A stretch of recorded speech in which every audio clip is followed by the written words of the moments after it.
की महफिल में, अजीब रस्म है चारागरों की महफिल में, लगा के जख्म नमक से मसाज करते हैं। गरीबे शहर तरसता है एक निवाले को, अमीरे शहर के कुत्ते भी राज करते हैं। नामपल्ली वालों, पहली बार आपके दयारे मोहब्बत में हाजिर हुआ हूं, आपका शुक्रिया अदा करने आया हूं और इस दिलेर मर्द इंसान का शुक्रिया अदा करने आया हूं जिसका नाम फिरोज खान है। वो शुक्रिया अपनी तरफ से नहीं अदा कर रहा हूं, मैं वो शुक्रिया जबलपुर, बुरहानपुर, राजस्थान की आवाम की तरफ से कर रहा हूं जहां अभी अभी इलेक्शन गुजरे हैं। जानते हो क्यों? ये तुम्हारी दमदारी है कि भाजपा की सुपारी लेकर के वहां जाकर के अक़लियतों का वोट खराब करने वाले तुम्हारी गलियों में सुबह से शाम तक फिरते रह गए, वहां जाने का मौका नहीं मिला। ये तुम्हारी दमदारी है। नामपल्ली वालों, ये तुम्हारी वजह से हुआ है कि सुबह 7 बजे से लेकर के रात के 10 बजे तक इस चौराहे, उस चौराहे, उस चौराहे, मैं तो सोशल मीडिया पे देख रहा था, फिर मैंने सोचा यार नामपल्ली में ऐसा रखा क्या है। बाद में फिर मुझे किसी ने बताया कि आका की जान तोते में अटकी है, तोते में, और तोता इस बार सही पिंजरे में फंसा है, पहली बार सही पिंजरे में आया है वो। नामपल्ली वालों, हैदराबाद वालों, मैं हजारों किलोमीटर का सफर तय करके आपके बीच में आया हूं। मैं आपसे यह कहना चाहता हूं कि आपने मुझे मेरी शायरी के हवाले से सुना है, जाना है, पहचाना है। मैं आपसे यह कहना चाहता हूं कि आने वाली 30 नवंबर को आपके अपने घरों से बाहर निकलना है और तेलंगाना के मुस्तकबिल का फैसला करना है। अगर आप ये समझते हो कि ये इलेक्शन सिर्फ असेंबली का इलेक्शन है तो गलतफहमी का शिकार हो। ये इलेक्शन सिर्फ असेंबली का इलेक्शन नहीं है बल्कि 2024 का सेमीफाइनल है। मैं इसलिए आपके बीच में खड़ा हूं। फिरोज को आप पिछले 20 साल से, 25 साल से जानते हैं, पहचानते हैं। मैं तो सलाम करूंगा यार फिरोज आपको, पहली बार आपके साथ किसी स्टेज पे बैठा हूं, लेकिन इन जालिमों के जुल्म के खिलाफ तुम पिछले 20 साल से, 25 साल से लड़ रहे हो। तुम डरे नहीं, तुम झुके नहीं, कहीं छुप छुपा के खड़े नहीं। जो डटे हुए हैं महाज पर, इन्हें उन सफों में तलाश कर। मैं तुम्हें सलाम करता हूं मेरे भाई, मैं तुम्हें सलाम करता हूं। बाहर निकल करके हैदराबाद की जो तस्वीर दिखाते हैं और उसके एवज में भाजपा से जो मोटी रकम वसूल करते हैं, दरअसल वो आप हो जो हैदराबाद की असली तस्वीर देश को दिखा रहे हो। मेरे भाई नामपल्ली वालों, मैं आपसे यह कहना चाहता हूं, कहने आया हूं कि एक तरफ कांग्रेस की 6 गारंटी है और उसके साथ फिरोज खान की भी 6 गारंटी है, जहां डेवलपमेंट है, तालीम की बात है, और उधर पता है किस बात की गारंटी है? जमीनें बचेंगी नहीं, लूट ली जाएंगी, इसकी गारंटी है। जमीनों के माफिया आए हैं, बचाओ अपनी नामपल्ली, बचाओ जमीनों को, अपनी नई नस्लों को राउडिज्म में जाने से बचाओ, नशे से बचाओ। एक आदमी नहीं बर्दाश्त हो रहा है, एक फिरोज खान नहीं बर्दाश्त हो रहा है, पूरी मजलिस, पूरी जमात सुबह से शाम तक नामपल्ली, नामपल्ली, नामपल्ली। अरे 60 साल से कयादत का दावा करने वाले मेरे भाई, मेरी उम्र बहुत कम है, मैं महज अभी 35 साल का हूं। मैंने तो बड़ी बड़ी तकरीरें सुनी थी, लेकिन हबीब जालिब ने कभी कहा था कि सरे मिंबर वो ख्वाबों के महल तामीर करते हैं, इलाजे गम नहीं करते, फकत तकरीर करते हैं। अरे इन तकरीरों से अब तो जो झुंझुना उधर नरेंद्र मोदी जी पूरे देश को दे रहे हैं, वही झुंझुना यहाँ पूरे हैदराबाद को दिया जा रहा है। सिर्फ जुमले दिए जा रहे हैं।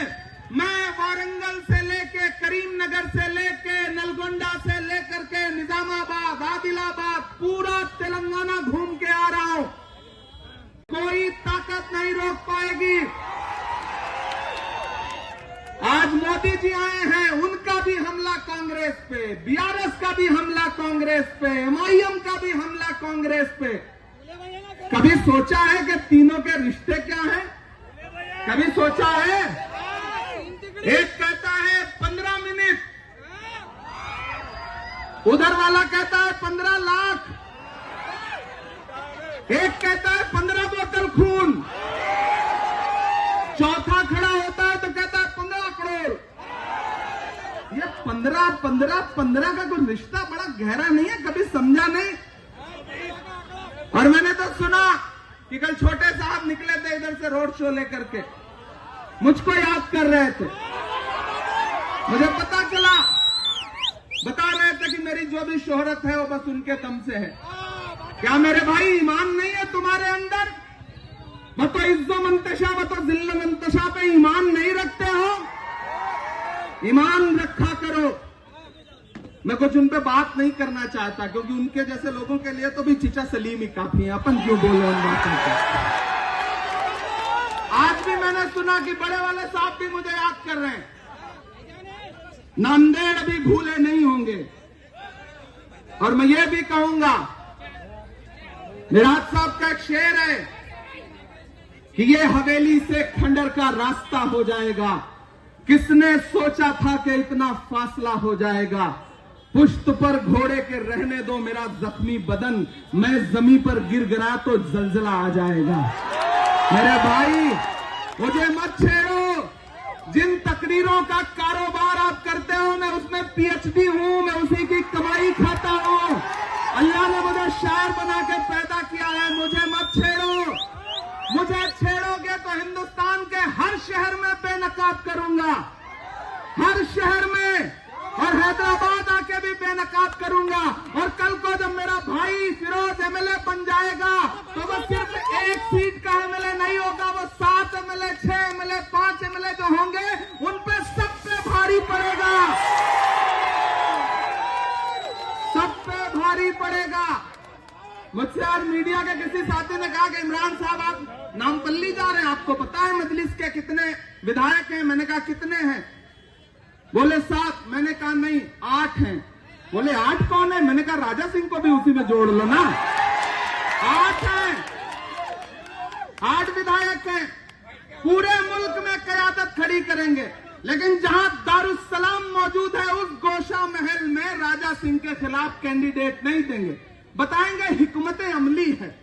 मैं तो ख्वाजा बिलाल बैठा है, इसको सल्यूट करूंगा। इसने मार दिया ठोकर, कह दिया कि छोड़ो, नहीं मानते। अगर राजा सिंह के खिलाफ लड़ाना हो तो लड़ाओ, वरना छोड़ दे रहा हूं। छोड़ दिया इसने। यारशद शेख बैठा है, मेरा ग्रेटर हैदराबाद का चेयरमैन, बाकी साथी बैठे हैं। मैं तो नामपल्ली वालों आपसे ये कहने आया हूं कि मैंने अक्सर आप लोगों के बीच से मैं एक बात कहना चाहता था जो आज कहने आया हूं। मेरे भाई, जिस तरह की सियासत मुल्क में खेली जा रही है, जो नूरा कुश्ती खेली जा रही है, उस नूरा कुश्ती को समझो हैदराबाद वालों, समझो। जिस तरह की तकरीरें और जिस तरह की जज्बाती बातें पूरे हिंदुस्तान में जा करके की जा रही हैं, वो आने वाली नस्लों के लिए कितनी नुकसानदेह होंगी, इसको समझो। ये खेल है, ये साजिश है। आपसे मेरी एक शिकायत है, आपने आजाद छोड़ दिया, इसलिए बिहार जाकर के, अभी राजस्थान जाकर के, जहां न कोई कैडर है न कोई मतलब है, वहां भी जाके कैंडिडेट देना है। गोशा महल जाके प्रचार नहीं करेंगे, जाएंगे हवा महल में प्रचार करेंगे, राजस्थान में, जयपुर में। मैं इसलिए नामपल्ली वालों कहना चाहता हूं कि जो आपने उन्हें आजाद छोड़ दिया है, खुदा के लिए उस उनकी आजादी ने हिंदुस्तान में अकलियतों का बहुत नुकसान किया है। खुदा के लिए बेदार हो जाइए। मैं अक्सर एक बात कहता हूं, मैंने किसी फिल्म में एक डायलॉग डायलॉग सुना था, वो डायलॉग था कि आग को पानी का डर बना रहना चाहिए। आपने वो डर खत्म कर दिया। आपने उन्हें बिंदास छोड़ दिया और ये कह दिया कि जाओ हिंदुस्तान के जिस शहर में भी अकलियतों के वोटों का बंटवारा करना हो करो, तुम्हें हैदराबाद में कोई नुकसान नहीं होगा।